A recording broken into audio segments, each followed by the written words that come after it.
Hi, my name is Mackenzie, and I picked psychological age for my disco project 1. Okay, the topic that I chose is psychological age, and the first source that I picked was the National Library of Medicine.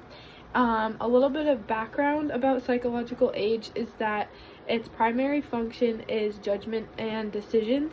So if a person is, say, 8 years old and they have the cognitive functioning of an 8-year-old, they'll be able to make the age-dependent decisions.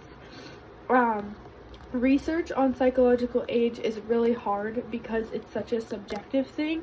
You could be 20 and feel like you're 30, or you could be 20 and feel like you're 15, or anywhere in between there. The definition of psychological age, like I said, is essentially perception of how someone views their age and how old they feel. This source also gave a lot of connections to mental health, and most of this is reliant on a lot of biology stuff, connections to mental health, etc. The next source that I picked was from Sage Publications, the Encyclopedia of Educational Psychology, and this essentially just gave a formula for how to calculate someone's mental score based on their mental age and their chronological age, which is like the number age that someone is. And psychological age obviously was my overarching topic. Psychological age is also referred to as mental age. They're a little bit different, but essentially they are referred to as the same thing. So I have the formula on my note card here, and I'm not going to attempt to read it, but it's right here.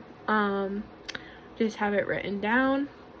And the X in this stands for mental age, so it's X and then backslash Y, chronological age, times 100 is equal to Z, which is the mental score.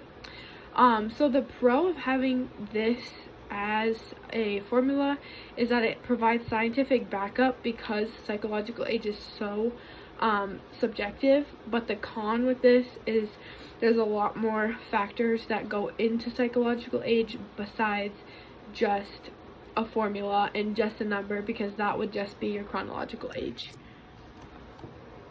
For my last source, it's called What's Your True Age? And the person that wrote this is on the American Board of Professional Psychologists. And she talks about how people label themselves with the chronological age, so she's kind of on the opposite of the scientific spectrum. And she talks about basically age is just a number, and the psychological age is all about how you feel. And she also talks about how mental exercises can strengthen your cognitive, well-being, and can help you feel a little bit more youthful instead of having like the negative mindset of, oh, I'm 89. You could say, oh, I'm 89, I'm not 100 yet and I still feel pretty young. Thank you for taking the time to watch my video.